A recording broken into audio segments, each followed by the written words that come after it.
itu sudah 58. Yang 2 orang masih dalam perjalanan. Mudah-mudahan secepatnya rawuh di sini. Nah, orang percaya jatuh barang ya. Pertama, mari kita bersama panjatkan puji syukur kehadirat Allah Subhanahu wa taala. Alhamdulillah pada kesempatan yang terbaik ini kita semuanya masih diberi nikmat oleh Allah. Wabil khusus nikmat sehat dan nikmat sempat. Dengan kedua nikmat tersebut kita bisa berkumpul bersama-sama dalam satu majlis untuk bersama-sama kita menuntut ilmu. Karena untuk urusan ilmu kita tidak pernah untuk berhenti dan sudah barang tentu kita harus menggali terus-menerus demi memaksimalkan pelayanan kita selaku dari pelayan masyarakat terkait dengan kepenyuluhan Islam. Mudah-mudahan kita semuanya dikumpulkan di tempat ini akan menumbuhkan kebaikan untuk kita dan menjadikan ilmu kita menjadi ilmu yang berkah. Selawat dan salam tetaplah kita limpahkan kepada junjungan kita Nabi besar Muhammad Sallallahu Alaihi Wasallam. Kita sepatutnya senantiasa mengharapkan syafaat dari beliau dan mudah-mudahan kita semuanya akan memperoleh syafaat wabil khusus kelak di yaumul akhir. Dengan syafaat tersebut kita insya Allah akan ditempatkan kepada surga Allah Subhanahu wa taala. Bapak Ibu yang saya hormati, tidak banyak yang akan saya sampaikan. Yang saya sampaikan yang poin-poin saja. Yang pertama, kami mengapresiasi kegiatan yang dilaksanakan oleh seksi bimbingan masyarakat Islam, seksi Bimas, dalam hal bagaimana secara terus-menerus mengantarkan para penyuluh kita menjadi penyuluh yang berkualitas. Saya tahu persis Pak Kasih Bimas ini sering melaksanakan kegiatan-kegiatan pelatihan-pelatihan, baik pelatihan yang sifatnya umum, ada pelatihan yang sifatnya khusus seperti pada hari ini, yaitu pelatihan yang bersifat tentang jurnalistik. Kita nanti akan tahu setelah para pemateri kita dari teman-teman wartawan Suara Merdeka yang akan membeberkan ilmu tentang jurnalistik, tentang apapun yang kaitannya dengan masalah berita-berita. Dan ini merupakan keuntungan bagi kita Bapak Ibu. Ini ilmu langka yang tidak dijumpai di bangku kuliah. Padahal saya yakin di kuliah pun ilmu-ilmu seperti ini jarang didapat. Maka saya mohon nanti diikuti dengan sebaik-baiknya. Untuk selanjutnya nanti ditingkatkan. Yang kedua, Bapak Ibu, seperti jati diri kita selaku penyuluh, maka kita akan melihat diri kita. Sebenarnya siapa kita sih? Diri kita siapa sih? Itu tentu akan bertanya. Orang yang menang, orang yang akan menang adalah orang yang tahu tentang jati diri kita. Kekuatan kita apa, kelemahan kita apa, tugas kita apa, fungsi kita apa. Sehingga nanti gerak langkah kita akan tertata dengan sebaik-baiknya. Tapi kalau kita nanti tidak tahu tentang jati diri kita, maka sudah barang tentu kita nanti bingung dalam menatap masa depan, termasuk tugas-tugas kita berikutnya dan lain-lain. Bapak Ibu, kalau panjenengan pengen tahu jati diri panjenengan, maka silakan membuka KMA nomor 516 tahun 2003, keputusan Menteri Agama nomor 516 tahun 2003. Di situ membicarakan tentang tugas tugas pokok dan fungsi dari penyuluh agama Islam. Itu jati diri panjenengan itu Pak. Kalau ditanya siapakah saudara, saya adalah penyuluh agama Islam dengan tugas ini, dengan fungsi ini. Sudah itu. Dan salah satu tugas yang paling krusial, paling dibutuhkan sekarang oleh pemerintah adalah panjenengan berfungsi. Salah satu fungsi dari penyuluh adalah fungsi informatif. Artinya apa? Setiap diri penyuluh itu harus memberikan informasi atau pesan-pesan dari pemerintah kepada masyarakat, khususnya pesan dari Kementerian Agama terkait dalam hal apapun. Program-program dari Kementerian Agama itu harus disampaikan kepada masyarakat, khususnya masyarakat Islam, sehingga nanti para masyarakat kita akan paham, sehingga cara pandang kepada pemerintah, khususnya kepada Kementerian Agama ini tidak salah paham. Halo Bapak Ibu, sepakat? Jadi tugas pertama apa? Menyampaikan pesan atau informasi terkait dengan pesan-pesan dari pemerintah, khususnya Kementerian Agama. Nah, program Kementerian Agama apa saja sih? Panjenengan semuanya harus tahu. Nah, supaya tahu harus apa? Mencari. Maka ini ada tugas ini pada panjenengan semuanya, supaya nanti panjenengan tahu persis produk-produk dari Kementerian Agama. Maka di sini kan ada 20 kantongan ya Pak ya. Setiap hari minimal satu kecamatan harus rawuh di kantor Kementerian Agama, berarti 8 orang. Nanti dipandu oleh para penyuluh PNS untuk hadir di Kementerian, mencari informasi tentang program layanan di Kementerian. Panjenengan nanti memberikan langsung PPSP, ini pelayanan terpadu satu minggu. Setelah itu nanti masuk ke ruangan analis kepegawaian, tanya-tanya tugasnya apa saja. Setelah itu nanti langsung masuk ruang Kasubag TU, ditanya Pak Kasubag TU tugasnya apa saja. Ini terus masuk lagi ke seksi pendidikan madrasah, ketemu dengan kasihnya tugasnya apa saja. Terus berikutnya, kalau panjenengan tidak masuk pada Pak Kasih Bimas, karena panjenengan sering ketemu dengan Pak Kasih Bimas, sudah tahu tugasnya.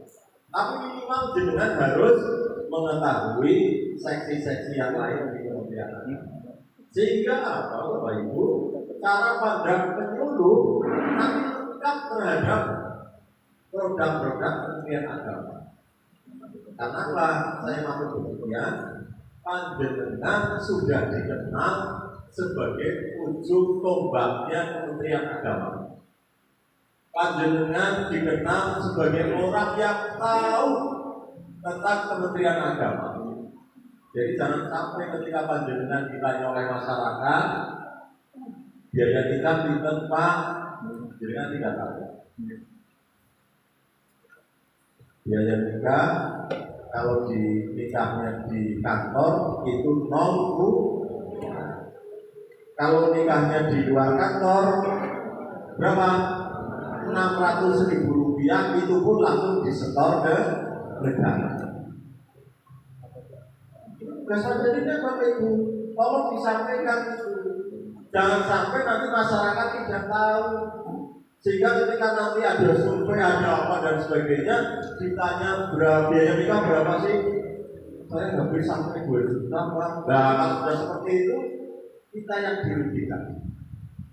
Ini tugas siapa Bapak Ibu? tugas. Karena fungsinya adalah menyampaikan informasi-informasi program pelayanan ke masyarakat. Ini fungsi informasi. Ini pesan-pesan. Terus lagi masyarakat, kenapa Pak gaji kok dibatalkan? Tidak bisa menjawab. Kalau nanti panjenengan tidak berbicara, maka masyarakat yang akan berbicara. Kalau orang lain yang berbicara, bisa jadi karena sumber informasinya salah, sehingga dia dalam konteks akan salah. Panjenengan harus berbicara berdasarkan KMA nomor 660, haji dibatalkan dengan alasan karena satu, kesehatan. Yang kedua karena keamanan. Karena terjadinya penyebaran COVID-19. Ini semata-mata kan kesehatan. Jangan sampai nanti kesehatan calon jamaah haji menjadi terganggu. Yang kedua karena keamanan. Baik, itu alasannya itu. Jangan sampai muncul di tengah-tengah masyarakat bahwa pemerintah Indonesia tidak memberangkatkan jamaah haji karena uangnya habis, dipinjam untuk pembuatan jalan tol dan sebagainya. Kalau ini yang berkembang, maka yang dirugikan siapa?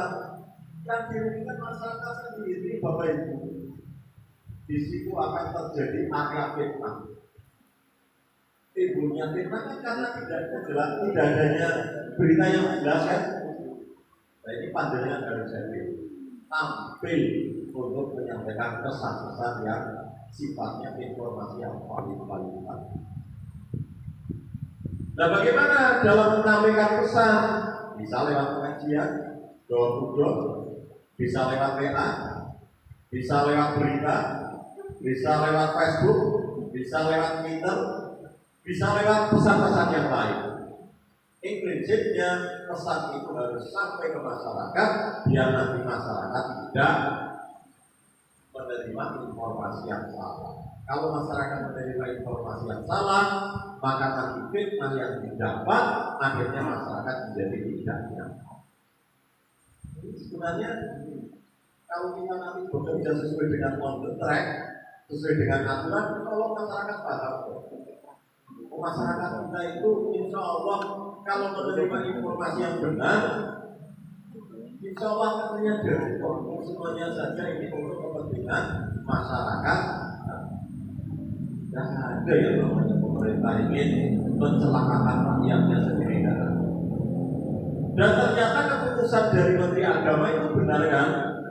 Sekarang berdasarkan berita-berita yang sudah dirilis di media massa, pemerintah Saudi Arabia itu hanya menyelenggarakan haji cuma diikuti oleh 60.000 orang, itu pun berasal dari dalam negeri sendiri dan ekspatriat yang ada di situ. Dari luar negeri tidak.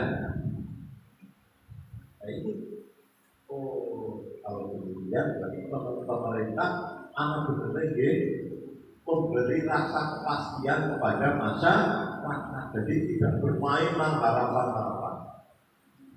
Coba kalau misalnya Gus Menteri itu mencari popularitas, dia tidak akan mengambil keputusan secara cepat. Karena apa? Nanti saja.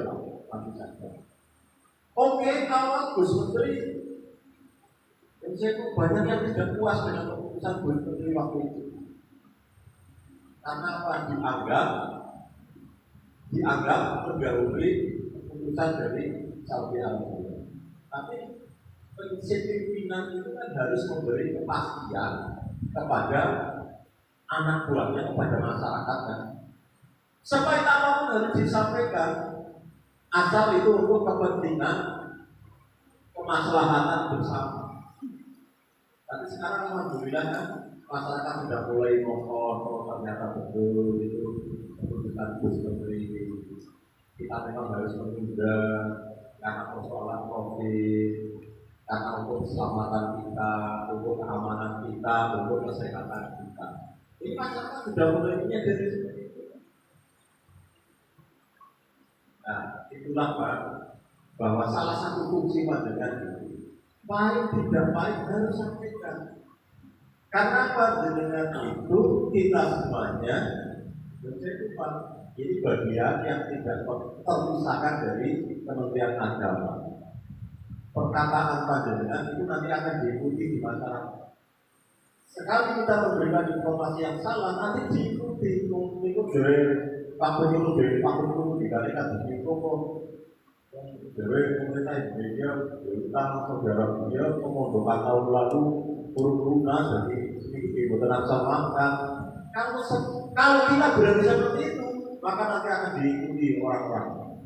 Ingat loh, karena panjenengan label sebagai humasnya, sebagai juru tombaknya, sebagai ujung tombaknya Kementerian Agama yang ada di daerahnya. Maksud apa yang saya sampaikan? Maka mari kita jangan pernah lelah untuk memberikan informasi-informasi yang baik, yang positif, sesuai dengan ketentuan yang ada, dengan cara apapun. Soalnya nanti Pak Amir akan menyampaikan bagaimana sih cara membuat berita yang menarik sehingga nanti enak dibaca dan sebagainya. Berita orang merupakan tapi inti sarinya mudah diingat di masyarakat. Jadi mohon nanti teman-teman semuanya, yang pertama cobalah diatur nanti dipastikan. Saya kepengen panjenengan cara melihatnya Kementerian Agama itu secara lengkap bahwa pelayanan di Kementerian Agama sebenarnya banyak banget. Ada cara pendaftaran haji, masih anak takut kan?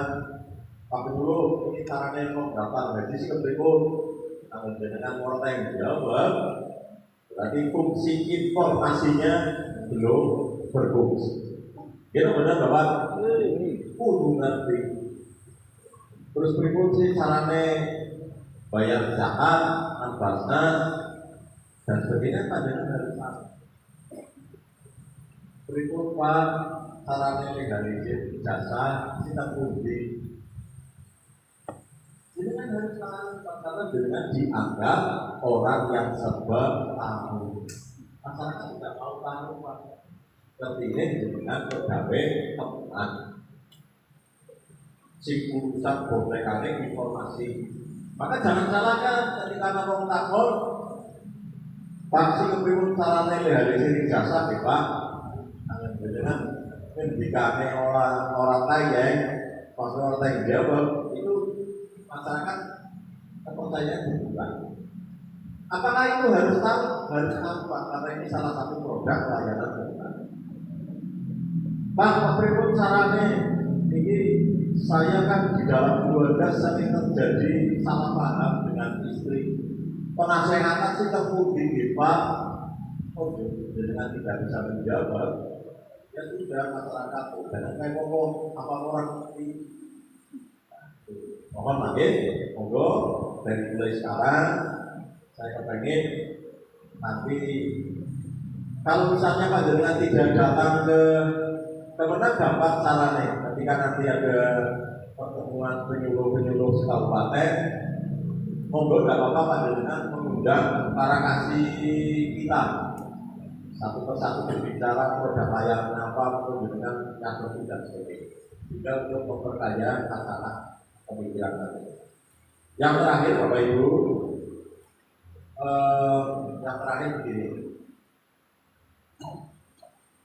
bahwa kantor kita alhamdulillah tahun ini berdasarkan cita-cita bersama dari keluarga kantor Kementerian Agama Kabupaten Purbalingga. Ini tahun ini kantor kita diusulkan oleh Menteri Agama untuk mengikuti penilaian zona integritas PBK ke Menpan RB. Purbalingga itu salah satu dari 42 kantor se-Indonesia yang diusulkan untuk mengikuti penilaian zona integritas PBK. Dan prestasi Purbalingga berdasarkan hasil penilaian dari tim penilai kita dari Inspektorat Jenderal dari Irjen, ini alhamdulillah kantor kita itu juara 1 tingkat provinsi Jawa Tengah dan juara 2 tingkat nasional. Masih kalah dengan Kota Malang, Jawa Timur. Nilainya sudah luar biasa. Malah kemarin saya ditelepon oleh Pak Kabar Tebu. Pak Kabar Tebu minta nanti administrasi dari Purbalingga itu mau diminta oleh Kanwil untuk diberikan dan sebagai percontohan dari kabupaten kota yang ada di wilayah Jawa Tengah maupun yang ada di luar Jawa Tengah. Jadi Purbalingga ini salah satu kabupaten yang mendapat rekomendasi dari kantor wilayah kabupaten-kabupaten sing urung berzona integritas kon pada nganggo nyonto administrasi kabupaten Purbalingga. Ini sebuah luar biasa, lompatan yang luar biasa. Untuk itu, mari Bapak Ibu setelah capaian yang sudah kita dapat, mari kita jaga. Cara menjaganya bagaimana kita semuanya harus menjaga merawat kantor kita untuk memperoleh predikat zona integritas PBK wilayah bebas dari korupsi. Nah, caranya bagaimana? Ya mari kita tingkatkan kinerja kita dengan sebaik-baiknya dengan mentaati aturan yang ada. Itu sajalah. Dan setiap individu Kementerian Agama berkewajiban bekerja sesuai dengan aturan yang ada. Orang sama orang sama melanggar aturan, insya Allah nanti semuanya kita akan diberi keberkahan oleh Allah dan hidupnya nyaman. Kita di kantor dengan teman-teman sudah mempraktekkan itu, alhamdulillah nyaman. Layanan sore maupun siang. Tidak ada ceritanya lagi layanan di Kementerian Agama ada biaya yang ada. Pokoknya insya Allah dilayani dengan sebaik-baiknya. Dan perlu saya sampaikan prestasi ini kami sudah berterima kasih kepada teman-teman panitia, teman-teman tim, salam Pak Mublis, ini selaku ketua tim ZI Kabupaten Purbalingga. Mari kita memberikan plus untuk beliau ya. Ini luar biasa dan sehingga Purbalingga ini memperoleh predikat yang capaian yang luar biasa. Tahun ini kabupaten-kabupaten lain itu pada kaget dan Purbalingga juga. Memang kita diam-diam, tapi sudah memprediksi bahwa insya Allah Purbalingga hanya kalah dari kota Malang saja. Ada kabupaten kota se-Indonesia ada 540 sekian kabupaten kota. Alhamdulillah kita di ranking 2 tingkat nasional. Dan capaian seperti ini mudah-mudahan nanti berimbas kepada pelayanan kita untuk lebih baik lagi, termasuk para penyuluh kita harus lebih energik lagi. Yuk kita bekerja dengan sehebat-hebatnya untuk meningkatkan pelayanan kita. Baiklah Bapak Ibu yang saya hormati, untuk suksesnya kegiatan pada saat ini, mari kita buka pelatihan jurnalistik untuk penyuluh tahun 2021 dengan membaca basmalah bersama-sama. Bismillahirrahmanirrahim. Mudah-mudahan pelatihan ini berjalan dengan sukses, lancar, dan seselesainya pelatihan ini, mari kita tindak-lanjuti hasil pelatihan ini dengan sebaik-baiknya. Terima kasih dan saya akhiri. Assalamualaikum warahmatullahi wabarakatuh.